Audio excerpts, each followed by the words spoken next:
Assalamualaikum warahmatullahi wabarakatuh. Waalaikumsalam warahmatullahi wabarakatuh. Bagaimana kabarnya pagi ini? Baik. Alhamdulillah kita baik, semua diberikan kesehatan oleh Allah. Semoga kita tetap mendapat rahmat, mendapat maunah, mendapat hidayah dari Allah Subhanahu wa taala. Amin. Amin. Namun sebelum materi dimulai, terlebih dahulu mari kita berdoa bersama-sama dan akan dipimpin oleh ketua kelas Saudara Fauzan. Ayo berdoa, mulai.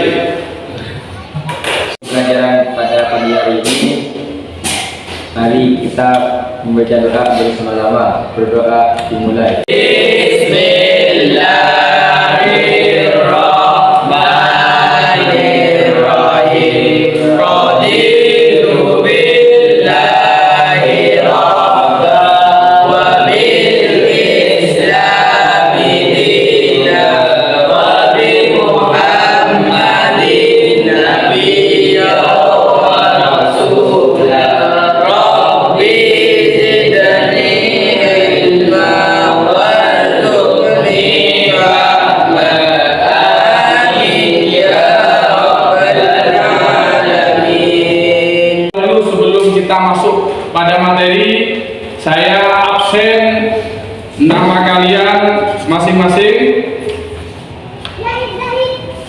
Saudara Zaki, Hadir. Saudara Hasan, Hadir.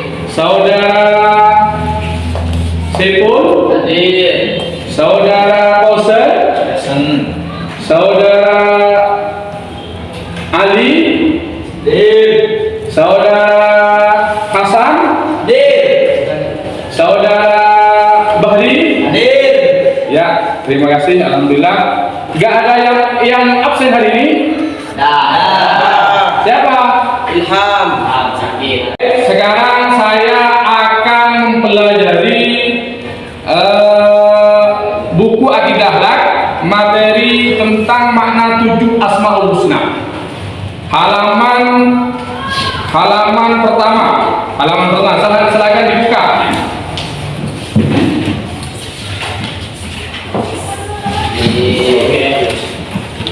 Sudah?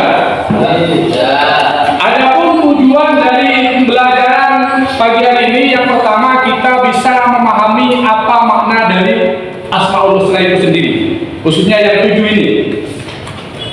Kemudian kita bisa memahami terhadap Asmaul Husna, dan berikutnya kita bisa mengamalkan Asmaul Husna. Itu adalah tujuan pembelajaran pagi hari ini yang akan kita capai. Buka halaman 4. Yang akan kita pelajari dari Asmaul Husna yang 7, yang pertama adalah Al-Ghaffar.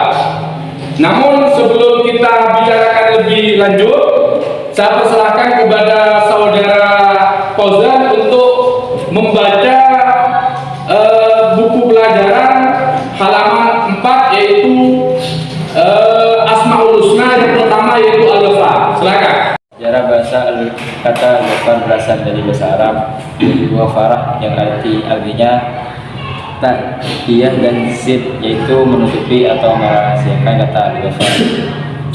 Juga dapat diterjemahkan dari kata Al-Ghafirah dan Al-Ghufran, yang berarti pengampunan.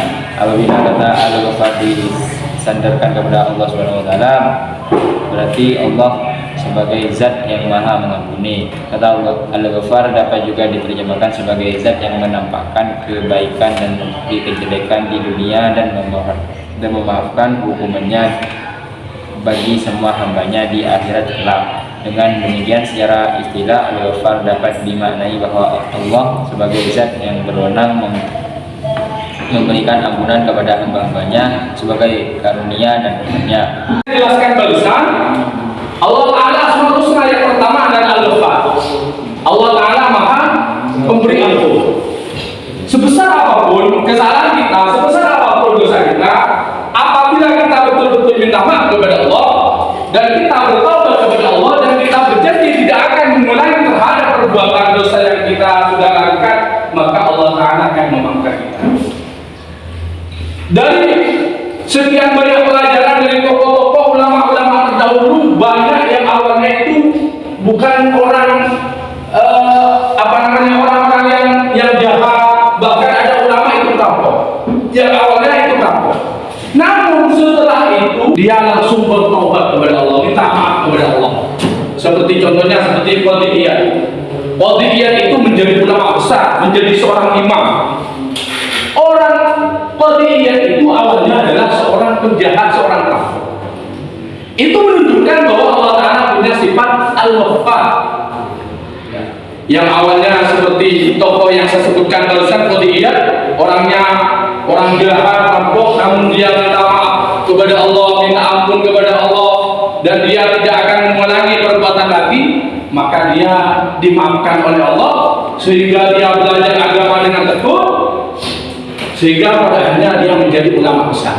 Itu menunjukkan bahwa Allah Ta'ala itu punya sifat Al-Ghaffar, Maha memberi ampun. Dari materi yang saya jelaskan barusan, mungkin ada yang mau ditanyakan? Ayo. Saya Ustaz. Iya, silakan. Apakah ketika kita melakukan dosa sebanyak-banyaknya, apakah ada harapan untuk bisa diampuni oleh Allah? Ya. Ini ada pertanyaan dari saudara kita, yaitu Saiful Bahri. Apakah ketika kita terlalu banyak berbuat dosa masih bisa diampuni oleh Allah? Iya, sekalipun sebesar apapun dosa kita kepada Allah, itu akan diampuni apabila kita betul-betul meminta maaf dan tidak akan mengulangi lagi. Walaupun sebesar buih di laut, dosa kita sebesar buih yang ada di laut itu, maka itu akan dimaafkan oleh Allah, asalkan kita mau sungguh-sungguh minta maaf kepada Allah, mau bersungguh-sungguh tidak akan mengulangi terhadap dosa yang telah kita lakukan, yang kita lakukan. Banyak kisah-kisah menarik yang jadi pelajaran berkaitan dengan pertanyaan Saiful barusan. Yang dulunya orang itu penjahat, perampok seperti apa yang saya jelaskan barusan. Qadiyah itu awalnya penjahat, perampok, namun dia sungguh-sungguh minta maaf kepada Allah, yang pada akhirnya dia diampuni oleh Allah. Jadi Allah Ta'ala itu jangan kecil hati, jangan putus asa sekalipun kita sudah melakukan dosa yang begitu besar, asalkan kita ingin tidak mengulangi lagi, maka Allah Ta'ala akan mengampuni kepada kita. Selanjutnya saya akan menjelaskan kelanjutan dari materi yang saya ajarkan barusan, yaitu Asmaul Husna yang kedua, yaitu adalah Ar-Razzaq, Ar-Razzaq. Ar-Razzaq artinya Allah Ta'ala itu maha pemberi rezeki. Allah Ta'ala itu maha pemberi rezeki. Allah Ta'ala berfirman dalam Al-Quran, wa ma min dabbatin fil ardi illa 'ala Allahi rizquha, illa 'ala Allahi rizquha. Dabbah, hewan itu pun juga dijamin rezekinya oleh Allah. Apabila kita merupakan makhluk yang paling baik, menurut Allah. Hewan pun dijamin, apalagi kita. Yang terpenting kita menjalankan apa yang diperintahkan oleh Allah kepada kita. Sholat dikerjakan oleh kita dengan istiqomah, maka Allah Ta'ala akan menjamin rezeki kita. Dan Allah Ta'ala punya sifat Ar-Razzaq. Dari materi yang saya jelaskan barusan, ada yang mau ditanyakan? Saya Pak. Ya, silakan. Kenapa Allah Ta'ala memberikan rezeki tidak sama dengan satu dan yang lainnya?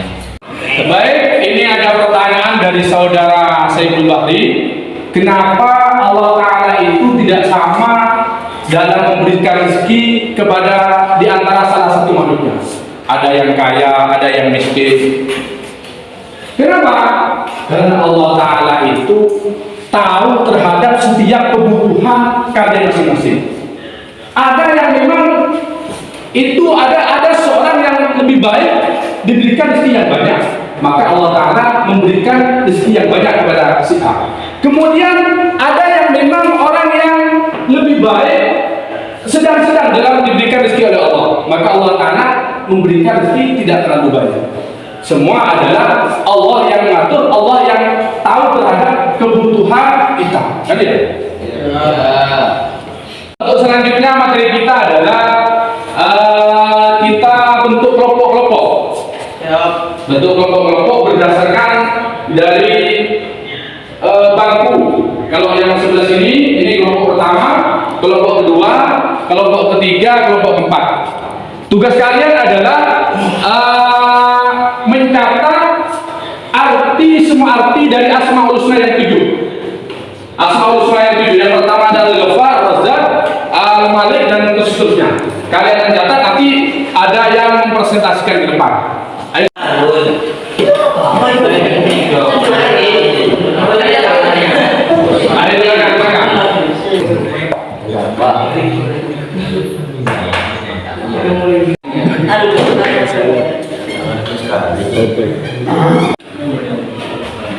Baik, kita sudah mengerjakan tugas kelompok, yaitu mencatat arti dari Asmaul Husna yang 7. Dari salah satu Asmaul Husna yang 7, yaitu diantaranya Al-Ghaffar, Ar-Razzaq, Al-Malik, dan sebagainya.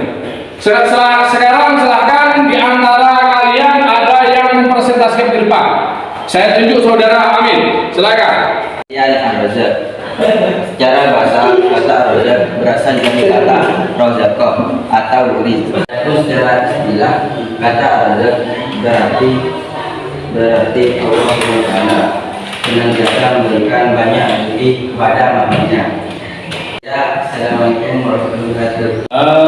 Alhamdulillah, tugas kelompok sudah kita selesaikan bersama, dan ada salah satu di antara teman kita yang presentasi di depan, yaitu saudara Amin, yaitu tentang materi Ar-Razzaq. Seperti apa yang dia jelaskan, bahwa Ar-Razzaq itu artinya adalah Allah Maha Memberi rezeki. Jadi kita tidak usah khawatir terhadap urusan rezeki, kita akan dijamin oleh rezeki asalkan kita menjalankan apa yang diperintahkan oleh Allah, menjalankan apa yang diamanatkan oleh Allah kepada kita, maka kita akan dijamin rezekinya oleh Allah. Mungkin dari penjelasan saudara Amin barusan ada yang mau ditanyakan?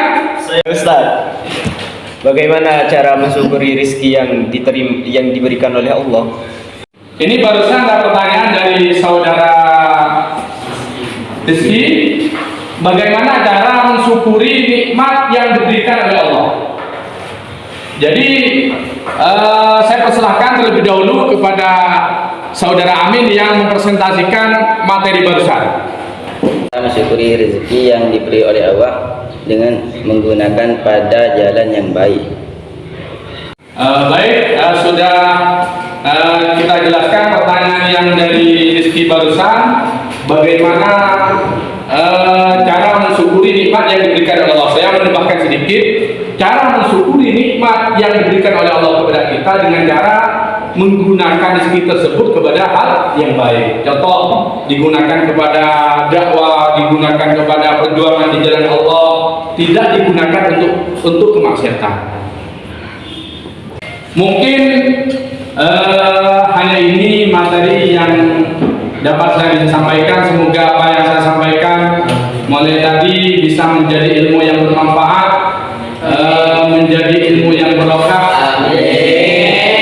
Sampai di sini mungkin, kurang lebihnya saya mohon maaf. Sebelum pelajaran ditutup, mari kita berdoa bersama-sama.